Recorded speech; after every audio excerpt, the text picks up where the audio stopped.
कष्ट और दुख शब्द सुने हैं ना, दोनों अलग अलग हैं या एक ही है?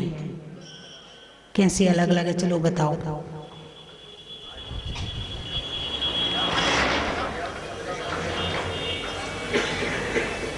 दोनों अलग अलग है। जो शरीर को होता है वो कष्ट, और जब आत्मा उसे अपना मान के कहे कि मेरा मुझे हो रहा है तो वो दुख।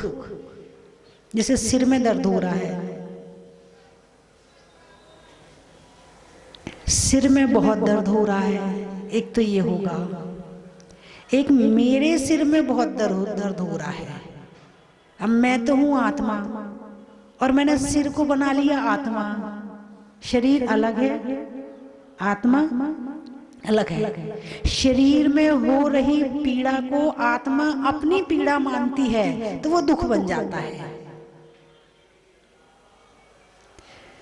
देखा जाए तो संसार में दुख कम है, कष्ट ज्यादा है।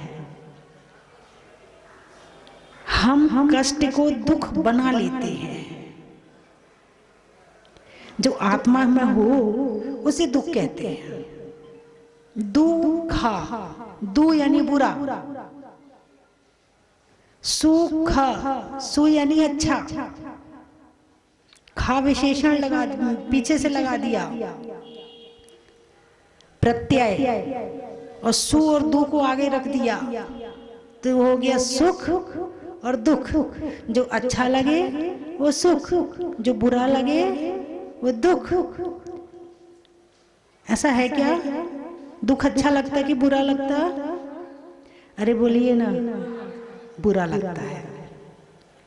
अब मान लो जैसे भाई लोग हैं, दुकान जाते हैं, गर्मी के दिन है ना, गर्मी के दिन में लाइट चली गई, पंखा चल नहीं रहा, ग्राहक सामने खड़ा है। अब वो सुख का अनुभव करेंगे कि दुख का अनुभव करेंगे? सामने से हरे हरे नोट आ रहे हैं और जून की गर्मी है। अरे बोलिए ना, सुख का अनुभव करेंगे कि दुख का अनुभव करेंगे? सुख का। दुख है या नहीं है? कष्ट है या नहीं है? अरे बोलिए ना, कष्ट है ना, लेकिन अनुभव किसका चल रहा है? सुख का। मतलब हमारे पास में ऐसी शक्ति है कि हम कष्ट में होते हुए भी सुखी रह सकते हैं। ऐसी शक्ति हमारे पास में है। बोलिए है या नहीं है? है तभी तो रह रहे हो। यानी इतनी गर्मी, पसीना टपक रहा है, अंदर से बनियान गीली हो रही है, सामने ग्राहक खड़ा है नोट लेके,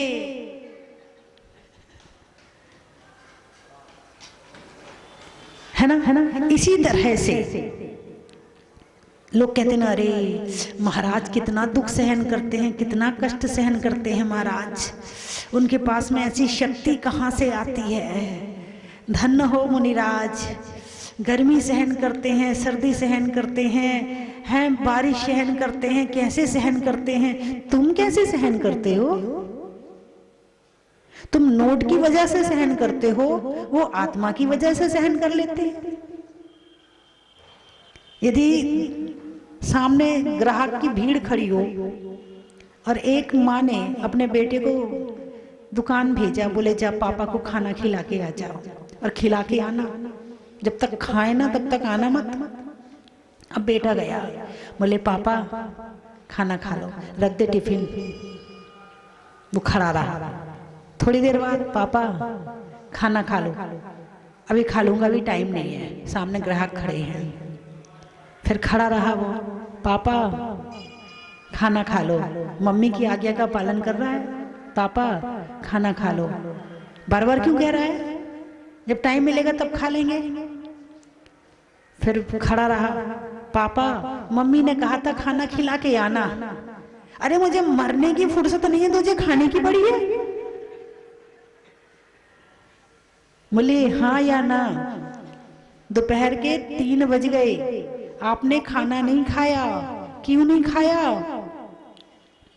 हैं? नोट की वजह से।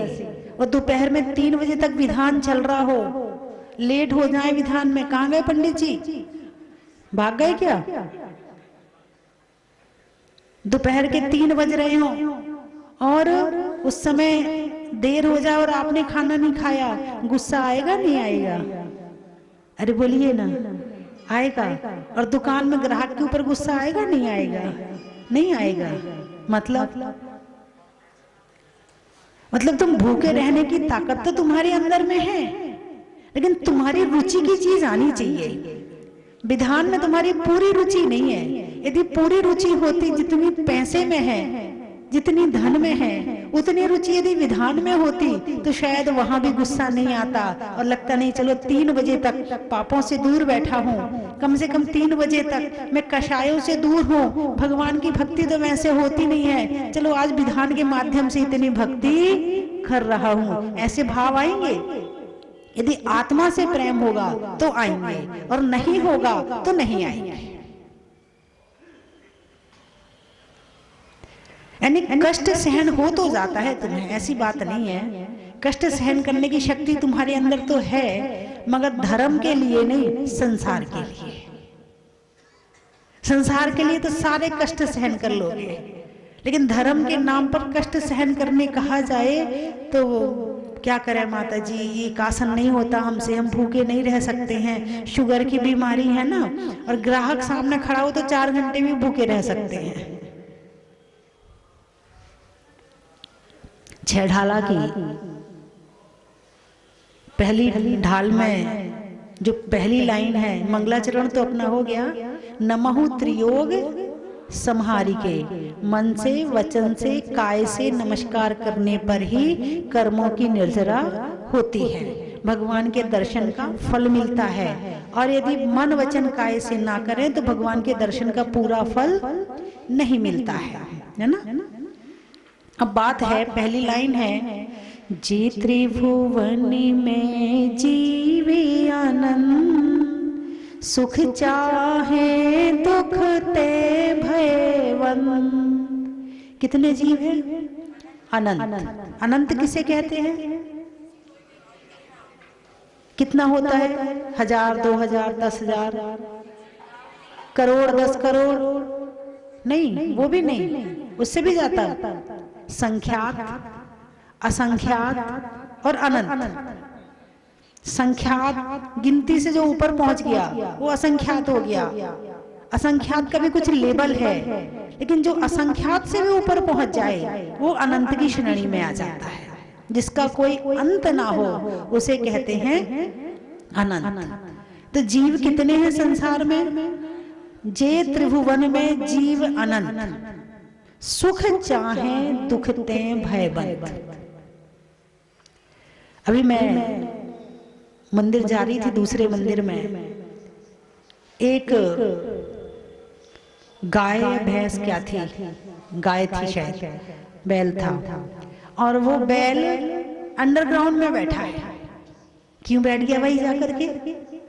बाहर ठंड लग रही होगी, अंडरग्राउंड में गया तो जरा शांति सी मिली, सुख सा मिला, बैठ गया वही, गर्माहट मिली।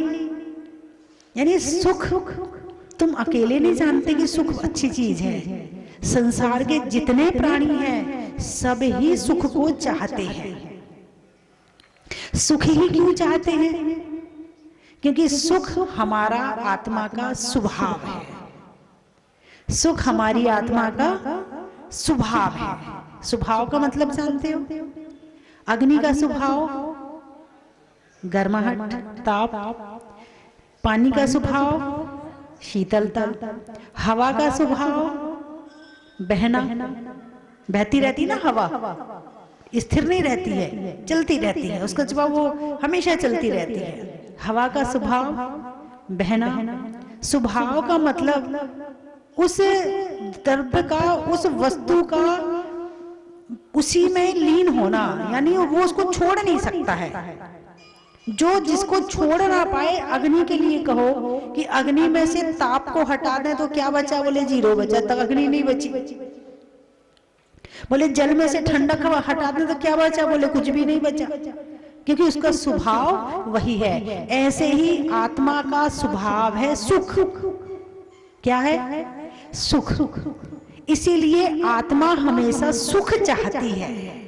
आत्मा का स्वभाव दुख नहीं है, उसे सुख में अच्छा लगता है। अब सुख भी होता है दो तरह का, एक सांसारिक सुख और एक आध्यात्मिक सुख। सांसारिक सुख जिसमें दूसरी वस्तु की जरूरत पड़े, दूसरे व्यक्ति की जरूरत पड़े, दूसरे अपने ही शरीर जो दूसरा है तो शरीर की जरूरत पड़े, खाने पीने में खाने पीने के सामान की जरूरत पड़े, इन सब चीजों की जरूरत जहां पड़े, मतलब आत्मा को छोड़कर अन्य वस्तुओं की जरूरत पड़े, उसका नाम है सांसारिक सुख।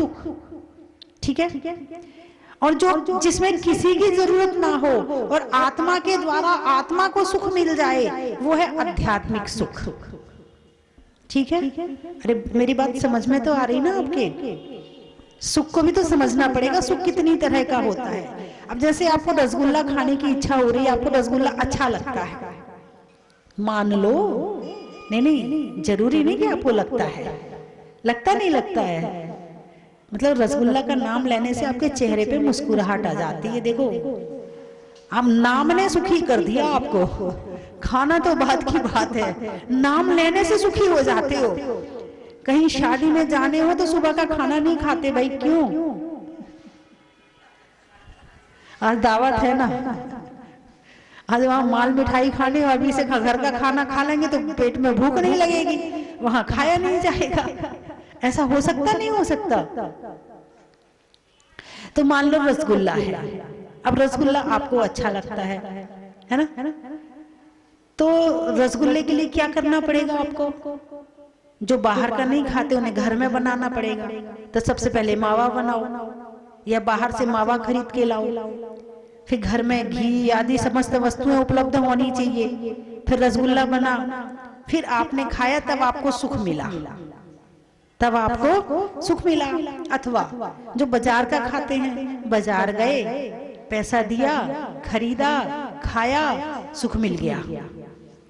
और वैसे नहीं मिला, पैसा आपने कमाया है, बिना कमाए पैसा नहीं आया है। तो आपने पैसा जो कमाया था वो उससे क्या खरीद लिया? अरे बोलिए ना, सुख खरीद लिया। रसगुल्ला नहीं, सुख खरीद लिया।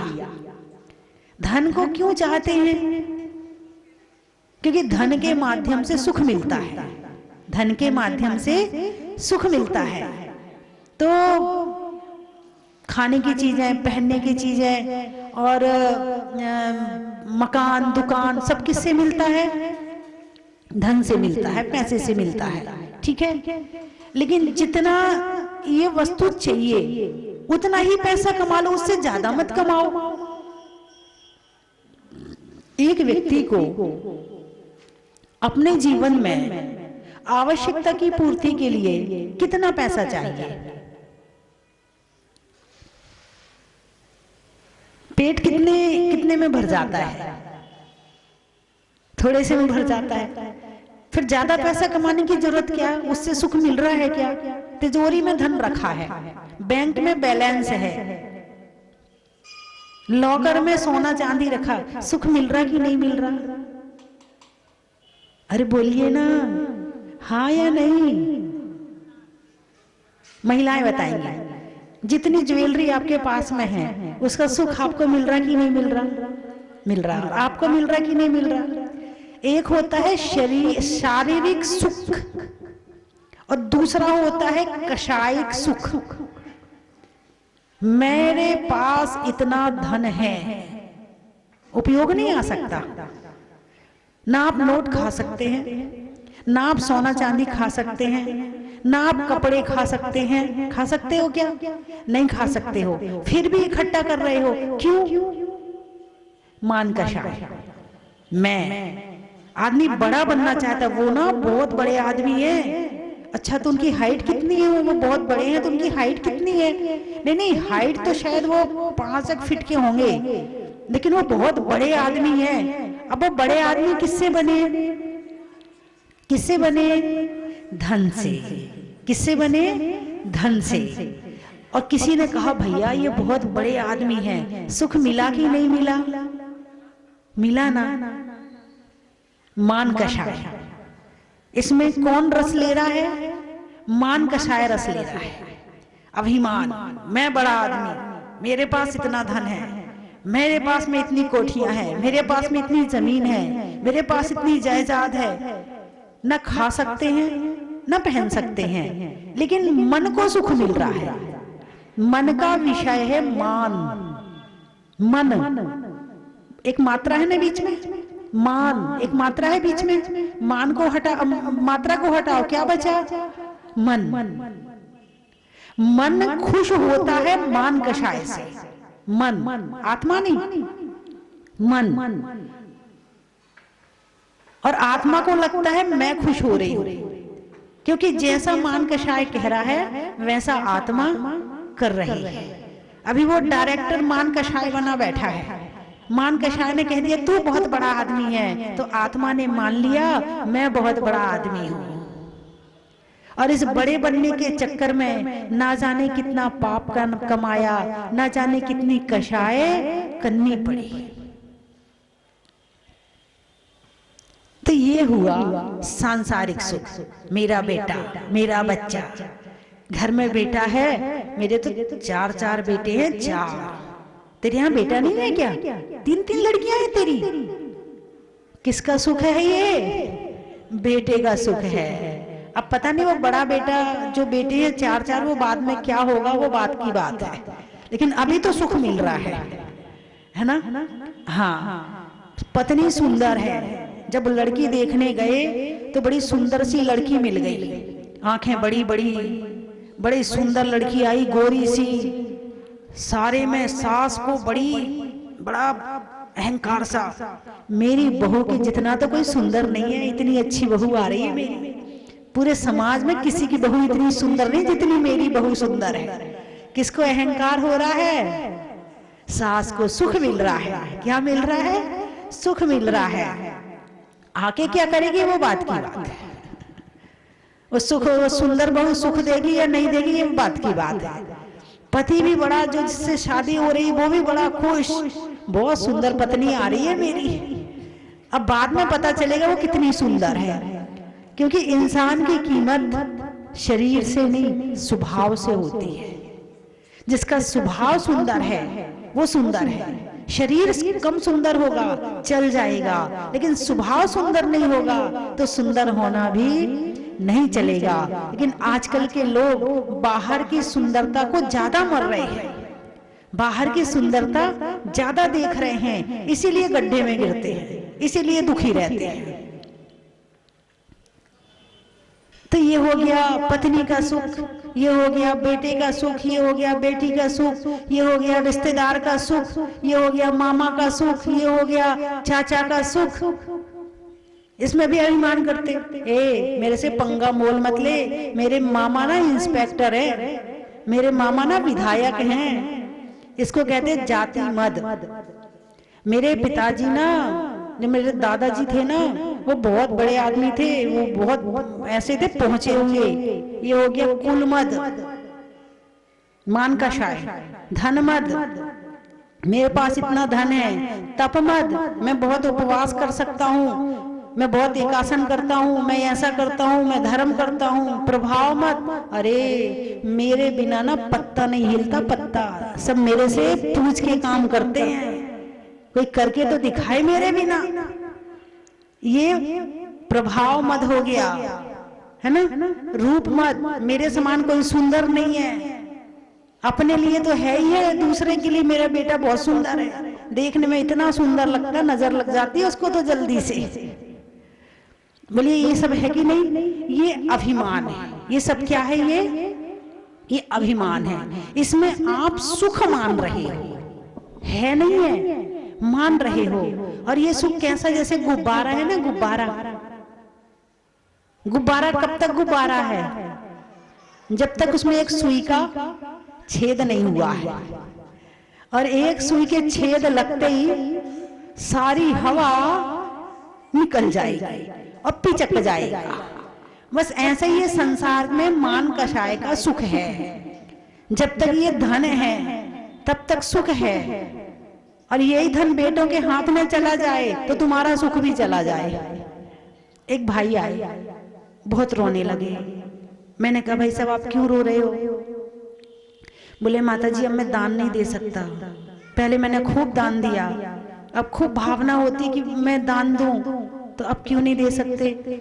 सब बेटों के हाथ में चला गया, और दान देने के लिए पैसे मांगता हूँ तो कहते सब लुटा दोगे क्या, सब खत्म कर दोगे क्या, दान देने के लिए कमा रहे हैं क्या? और बेटे देने नहीं देते हैं, खूब रोए वो। पहले बड़ा वो था कि मैं दानी, मेरे से बड़ा कोई दानी नहीं है। दान देना अलग बात है और अभिमान करना अलग बात है।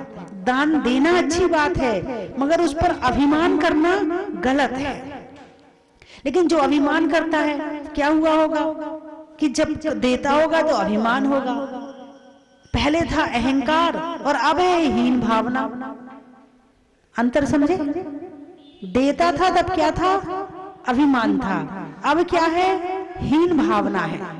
या तो आदमी फूल जाता है और या सुकड़ जाता है, बीच में नहीं रहता है।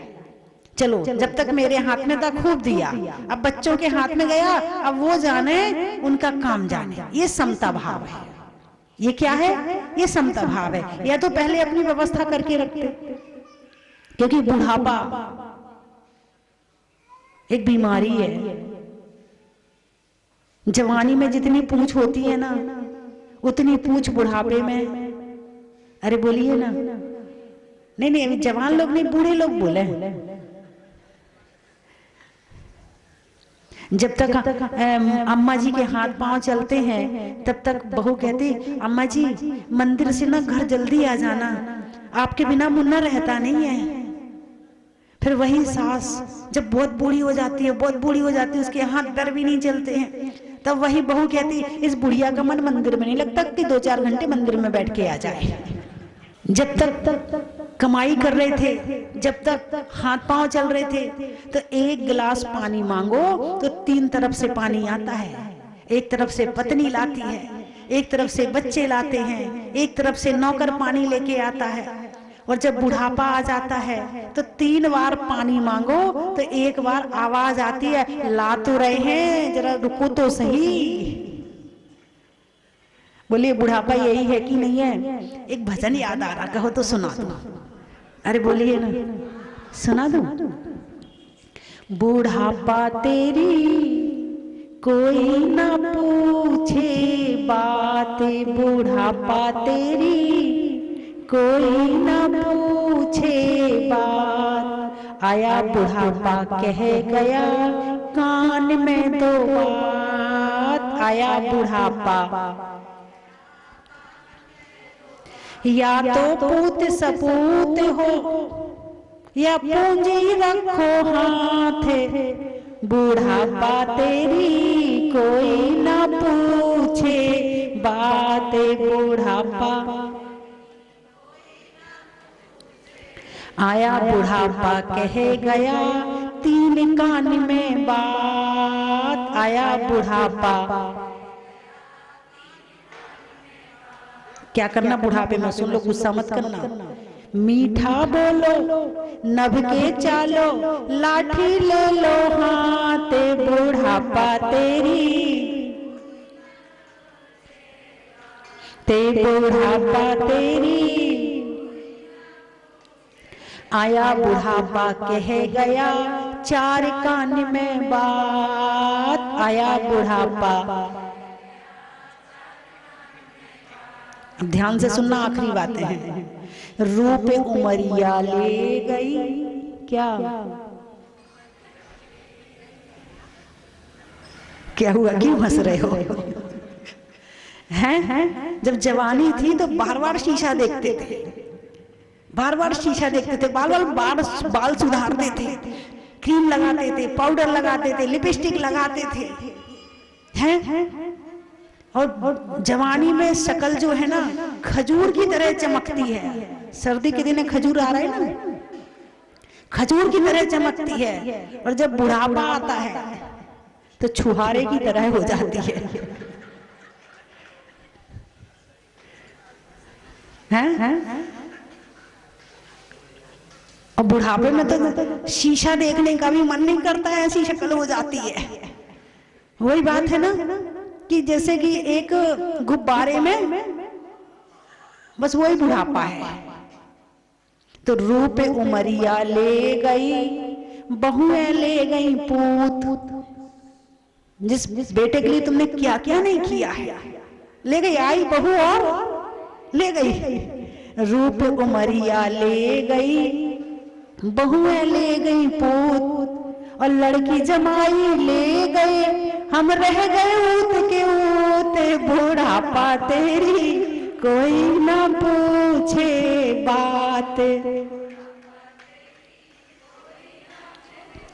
जैसे जवानी कैसे निकालनी है उसकी तैयारी बचपन में करते हैं। यहाँ तक पढ़ाई कर लो, इंजीनियर बनना है, डॉक्टर बनना है, ऐसा करना है, ऐसा करना, उसकी तैयारी किस में करते हैं? बचपन में करते हैं। और बुढ़ापा कैसे निकालना है उसकी तैयारी जवानी में कर लो। तुमने बचपन में तैयारी करी जवानी की तो जवानी अच्छे से निकल गई, और जवानी में तुमने बुढ़ापे की तैयारी नहीं करी तो बुढ़ापा अच्छे से निकलने वाला नहीं है। और बचपन तो ऐसा होता है, कैसा होता है, बिना मांगे प्यार मिलता है। बचपन में बिना मांगे प्यार मिलता है, जवानी में कमाने से प्यार मिलता है, और बुढ़ापे में मांगने से भी नहीं मिलता है ना? सुख चाहे दुख ते भय बंद। तो जीव को क्या अच्छा लगता है? सुख अच्छा लगता है, और दुख अच्छा नहीं लगता है। भयवंत, डरते हैं दुख से। अभी कोरोना आया था, याद है? यदि किसी को कोरोना हो गया तो क्या करते थे? ऊपर वाले कमरे में रह, नीचे मत आना। कौन है? तुम्हारे घर का बेटा है, भाई है, पति है, पिता है, कहाँ भेज दिया? जीते जी ऊपर भेज दिया। ठीक हो तो आ जाना, नहीं हो तो मत आना। और अपने बर्तन अपने हाथ से मांज, और अपने कपड़े अपने हाथ से धो। सुख चाहे दुख ते भय बंद। कोई सामान लेके आया, पहले सैनिटाइजर करो, पहले उसमें सैनिटाइजर लगाओ, उसके बाद छूना। क्यों? डर है। किस बात का डर है? दुख ना आ जाए। किससे डरते हो? दुख से डरते हो और सुख चाहते हो, है ना? कोरोना ने तो ऐसा डरा दिया, ऐसा डरा दिया कि अपनों को अपनों से बता दिया कि कौन अपना है और कौन पराया है, कौन साथ देने वाला है और कौन साथ देने वाला नहीं है। ये कोरोना ने अच्छी पहचान करा दी सबकी, वरना सब अपना अपना कह रहे थे कि ये मेरा, ये मेरा, ये मेरा। आंखें खोल दी कोरोना ने। और ये कोरोना क्या है? दुख है। लोग किससे डरते हैं? दुख से डरते हैं। और लोग ही क्यों, संसार के सभी जीव, चाहे चींटी हो, मक्खी हो, मच्छर हो। अभी चींटी को जरा सी उंगली दिखाओ, जहां चल रही हो ये लगा दो उंगली, अपनी रास्ता बदल देगी, दूसरी तरफ से चलने लगेगी। वो भी नहीं चाहते कि मुझे दुख मिले। जिन प्राणियों के पास मन नहीं है वो भी नहीं चाहते कि मैं दुखी हूं, सुख चाहते हैं, है ना? चलिए मैं 3 चीजें बोलूंगी, आपको कहना बड़ा ही महत्व है। दूर करने में कर्मों के भार का, पूजा में होने के लिए तैयार का, और मंत्रों में नमोकार का, सर्दी में भाप का, टेलर में नाप का, और होने वाली नमोकार की जाप का, कर्म के हरने का, त्याग के वरने का, और जाप को करने का बड़ा ही महत्व है। तलवार में म्यान का, जीवन में ध्यान का, और प्रवचन में होने वाले ज्ञान का बड़ा ही महत्व है। जीवन में भाग का, जंगल में नाग का और होने में वैराग का बड़ा ही महत्व है। सुबह के बाद शाम का, व्यापारियों में दाम का और छेढ़ाला लिखने में पंडित दौलत राम का बड़ा ही महत्व है। नहीं करने में चीटिंग का और विद्यालय की मीटिंग का बड़ा ही महत्व है।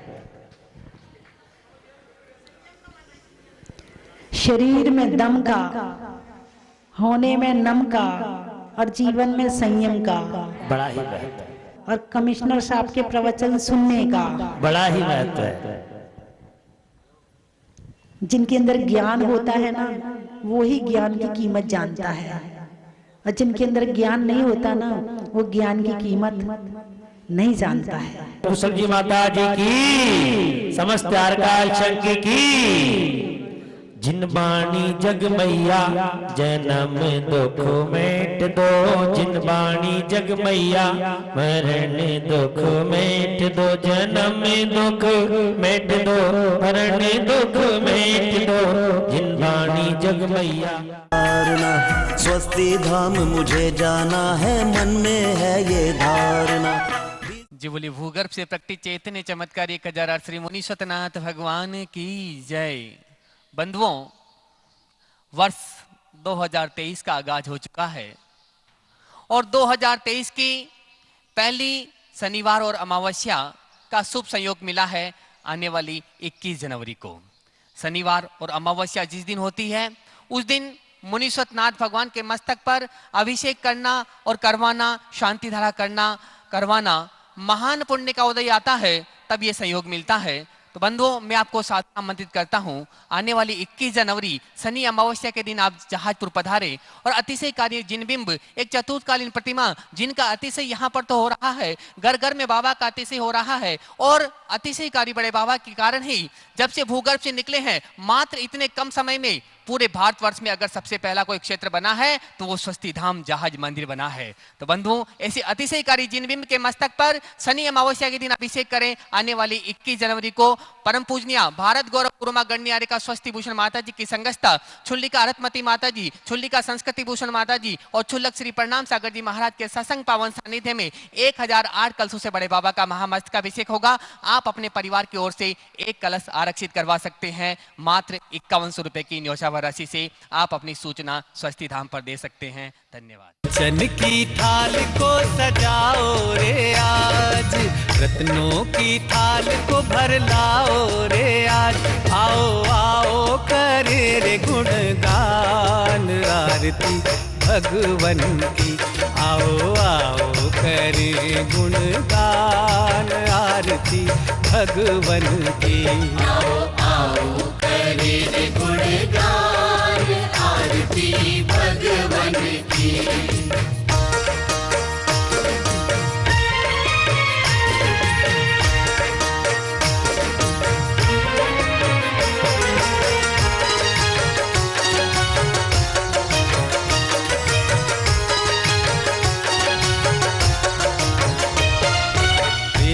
सुमित्र के राज दुलारे, माँ पद्मा जी के नैनों के तारे। पिता सुमित्र के राज दुलारे, माँ पद्मा जी के नैनों के तारे। राजगृही में जन्म लियो आप, राजगृही में जन्म लियो आप। आओ आओ मनाए खुशी आज आरती भगवन की। आओ आओ करे गुणगान आरती भगवन की। आओ आओ करे गुणगान आरती भगवन की।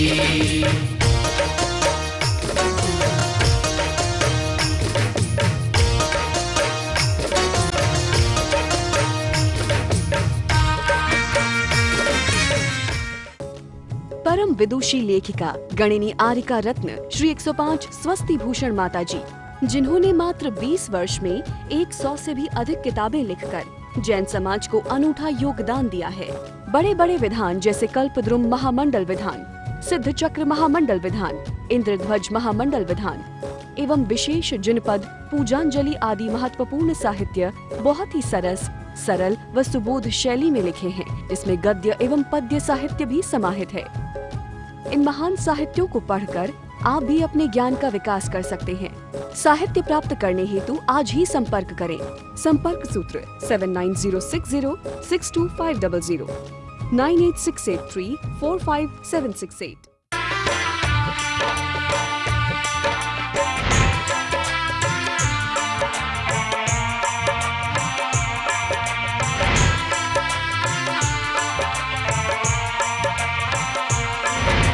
चलो रे चलो रे चलो चलो रे चलो रे चलो चलो जहाज पर।